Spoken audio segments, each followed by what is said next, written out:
Hola mis queridos amigos, bienvenidos a vuestro canal favorito de pintura, Luis Rizo, pintor artístico. Aquí estamos otra vez, vídeo en esta ocasión 194 y vamos a hablar de una cosa que nos habéis pedido varios compañeros del canal, varios suscriptores, que es que hablemos de los blancos de Sorolla, de los blancos de Sorolla. Bueno, yo solamente voy a hablar de los blancos de Sorolla, sino que vamos a hablar un poco también de la luz de Sorolla. Bueno amigos, bienvenido a vuestro canal. Necesito like, necesito que os suscribáis y necesito ideas. Son las tres bases o las tres patas de esta silla o de este banco, que la cuarta sois vosotros, que estamos haciendo de este canal. Bueno, intro y seguimos.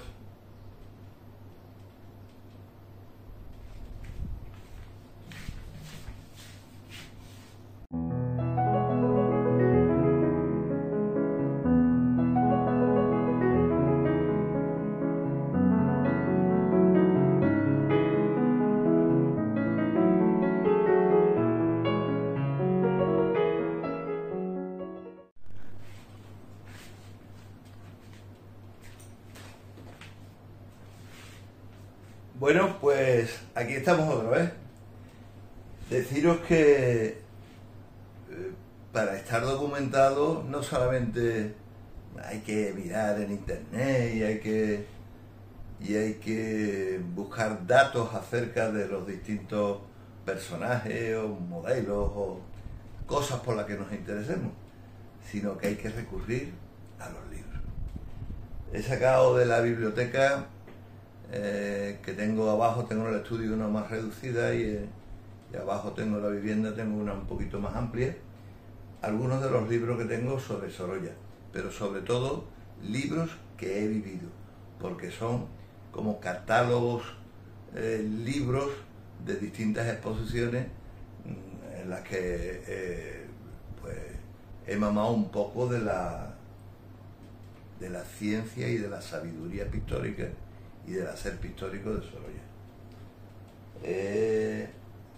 Aquí tenemos uno fantástico que bueno, se llamaba Un jardín para pintar, y que por mano de una entidad financiera, la Caixa, a través de su obra social, pues en Sevilla tuvimos una exposición magnífica. Hablaba de los jardines, ¿no?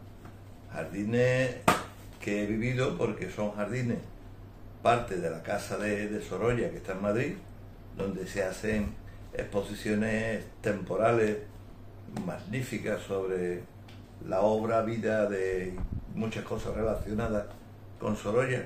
Es muy económico visitar ese museo y es una pasada, porque se convive con el espíritu y con el hacer pictórico del pintor.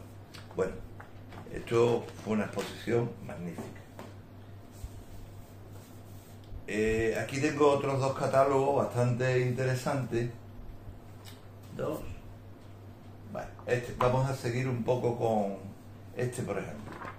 Este se llamaba Sorolla y Andalucía, que esto fue por el Ministerio de Cultura y la Fundación Focus. Fue hecho aquí también en Sevilla, en Los Venerables, un antiguo hospital para sacerdotes venerables, y la exposición fue fantástica. Entonces, aquí no solamente, en estos libros, catálogos libros, no solamente puede uno ver la fotografía, sino puede uno leer y disfrutar con la descripción de auténticos expertos de los distintos cuadros que vemos en la exposición. Esta es una curiosa porque fue en la Plaza Callao, en una sala de exposiciones de la antigua Caja Madrid, y junto con otra de Sargent y Sorolla, y este es Zorn y Sorolla. Sabéis que de Zorn habla mucho de la paleta de Zorn, pero la paleta de Zorn la inventó Velázquez. La paleta de Zorn viene del tratamiento, del uso de la paleta que tenía el maestro Velázquez. Entonces, estas son dos exposiciones, esta y esta también, que fue también allí auspiciada por el Ministerio de Cultura, igual que esta, pero sobre todo por la entidad financiera Caja Madrid, ya extinta, y que nos hablaban de contraponer dos estilos muy parecidos, dos formas de pintar muy parecidas, pero que eran de artistas distintos, y todos comparados con Sorolla. Zorn es un pintor fantástico, fue contemporáneo de Sorolla, y tiene una forma de pintar muy, pero que muy parecida. Y es interesante ver esa obra y comparar cómo de una forma muy, muy parecida, cada uno tenía su personalidad y eran pintores distintos. No es lo mismo copiar que estar metido en un estilo de pintura que, bueno, pues que te puede meter dentro de una corriente pictórica, pero cada vez te da categoría y te da la posibilidad de compararte con otros pintores, con otras personas del medio. Y bueno, Zorn empastaba también, y sin embargo nos vamos a encontrar con una persona fantástica, con una clase tremenda, que es Sargent, un señor.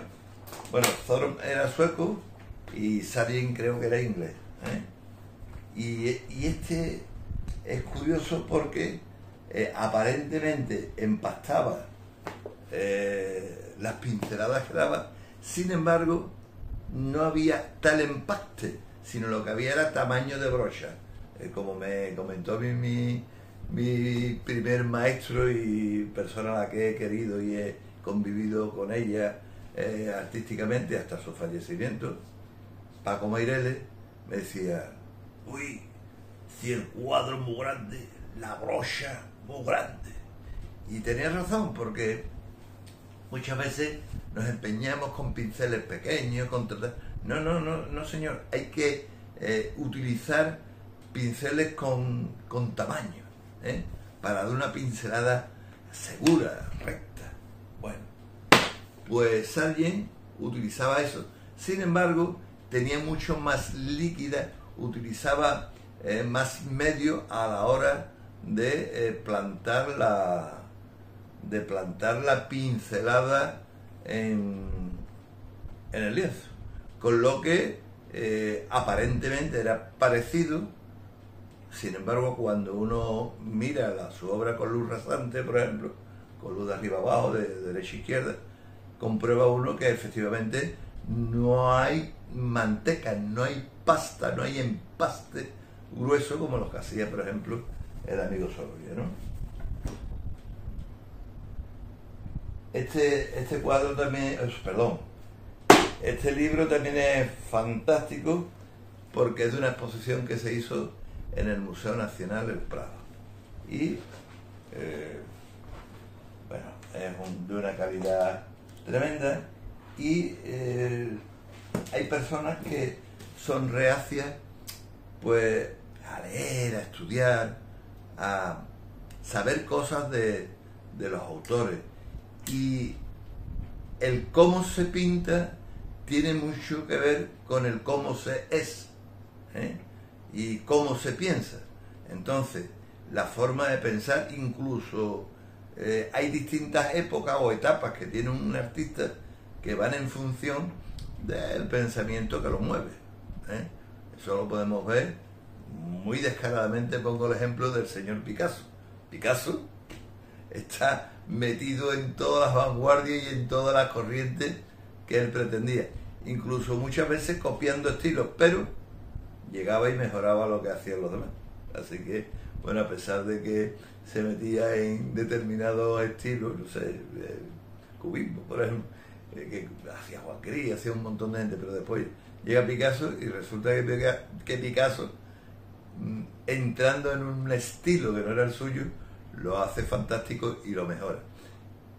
Hay que aprender también de este tipo de personas. Bueno, y el libro más gordote que tengo sobre Sorolla es este libro que tiene, bueno, unas imágenes y unas láminas tremendas, porque hay algunas hojas que son desplegables, y resulta que me encuentro con una fotografía maravillosa de las obras del señor Sorolla.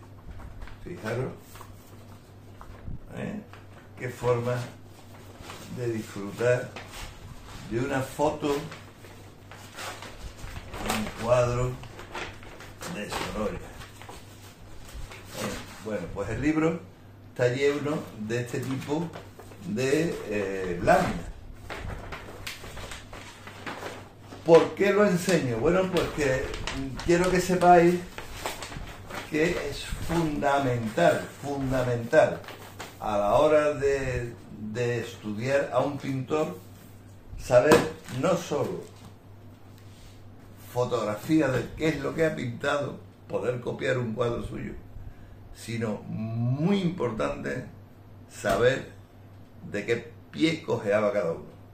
Es importante a la hora y saber de dónde vienen, como este libro que es de una exposición fantástica que se hizo en Valencia y aquí en Sevilla en el Museo de Bellas Artes, y cómo la visión de España, como un erudito, como un hispanista o un amante de España, norteamericano, Hutchinson, que era el dueño de los ferrocarriles de costa a costa, como el tío coge y contrata a un pintor, como Sorolla le está pagando durante 10 años y le dice que quiere que pinte España. Y está en la Spanish Society de Nueva York, está todo lo que Sorolla pintó reflejado en sus paredes, ¿no? Entonces, no solamente voy a hablar del Blanco de Sorolla, como habéis visto, sino que he comentado algunas cosas que pueden ser más o menos útiles. Y a continuación vamos a hablar del Blanco de Sorolla.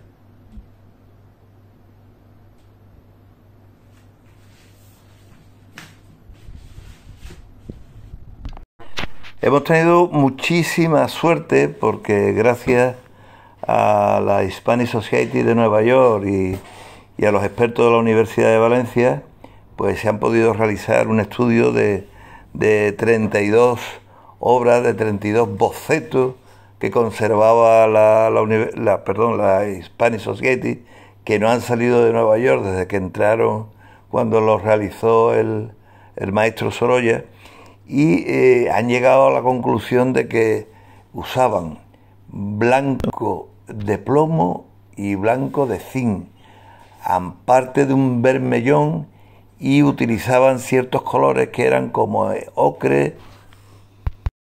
de óxido de hierro, azul cobalto, azul de Prusia, el azul ultramar y el negro hueso, que entre otros conformaban, bueno, pues los colores principales con los que Sorolla realizó su boceto.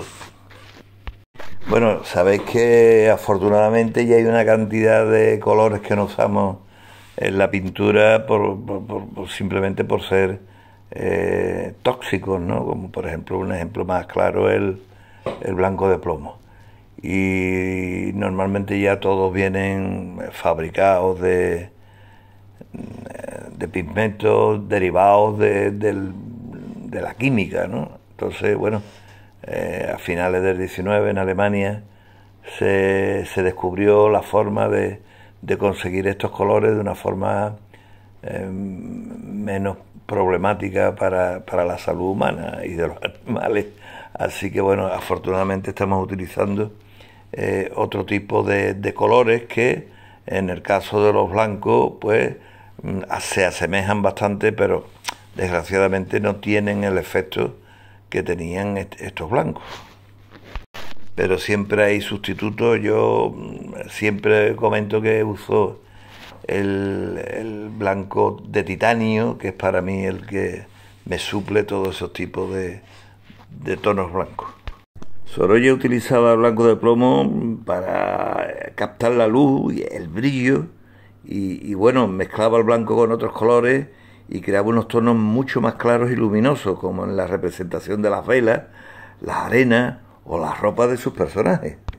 Algunas veces coloreaba de ocres con tierras para dar mejor sensación a los cuadros y a los colores que usaba. Como utilizaba mucho los paisajes y sobre todo los paisajes marinos para hacer las tierras que nos encontramos en la playa. Para tocar las nubes también utilizaba el blanco de plomo y el cobalto en las nubes para darle ciertos tonos. Sorolla siempre utiliza pinceladas brillantes, toques de malva, naranja, y eso crea una sensación de luz, por ejemplo, sobre los cuerpos mojados, y en sus escenas marítimas el blanco se combina con tonos de cromo y cadmio para representar el sol y el mar. Y en el estudio de las nubes se puede observar cómo el blanco de plomo y el cobalto se aplican sobre una capa de base de blanco de plomo para potenciar el brillo. Él siempre iba buscando la luz. En resumen, Sorolla no solo utilizaba el blanco como un color básico, sino que lo integraba en su técnica de manera creativa para lograr luz y color tan característicos de su obra. Sabemos los que nos dedicamos al mundo de la pintura que es muy complicado la utilización de los negros y los blancos. Y hay que tener mucho cuidado porque el blanco enlecha, o sea, le da cierto viso de enlechado, como si estuvieran...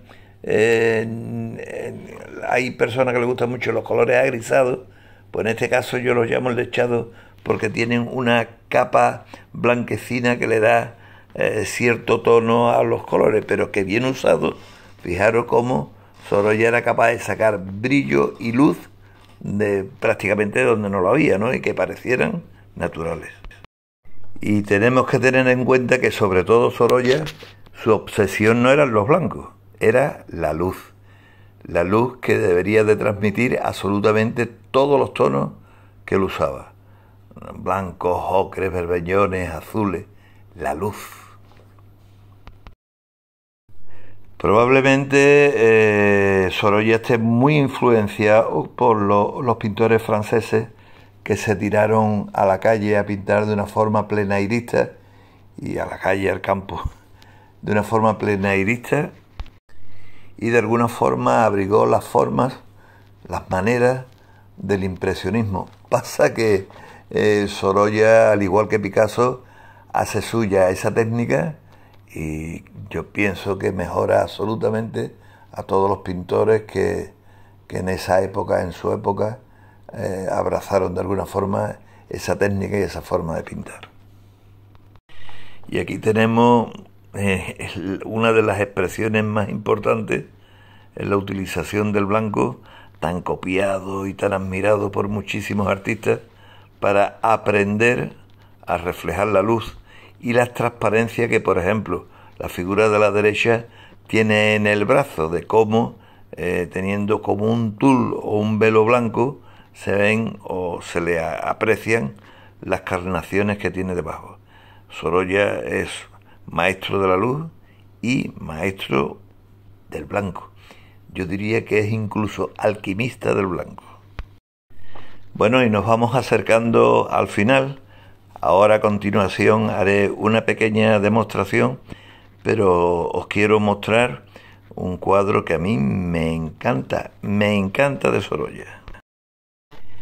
Pues ese cuadro que tenemos aquí es María la Guapa, utilizando luz en los rosas, en los cremas y en el blanco de su mandil o falda, que le dan una alegría, una emoción que nos hace soñar con o ver la personalidad incluso de esta mujer que nos muestra Sorolla, que parece que es una mujer del pueblo y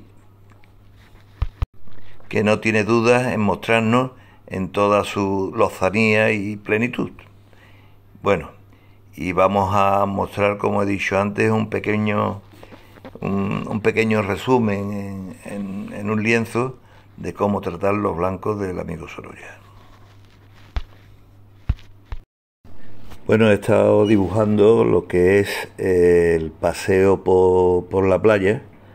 Yo creo que es el paradigma de los blancos de Sorolla, un tema muy tocado por los pintores de la época, y yo lo que quiero es que la próxima semana sigáis viendo el vídeo, porque voy a hacer como una segunda parte de este cuadro para que me dé tiempo a terminarlo, ¿vale? Bueno, creo que la teoría era necesaria para seguir hablando del maestro Sorolla. Espero que os haya gustado, que veáis la segunda parte la semana próxima, y amigos, apuntaros al canal, darme like si os gusta, y por favor, necesito siempre sugerencias. Bueno, un abrazo y nos vemos la próxima semana. Espero que os haya gustado. Un poco rollo porque hablo mucho, pero bueno, esto es así, yo soy de esa forma. Un abrazo y nos vemos en la próxima semana.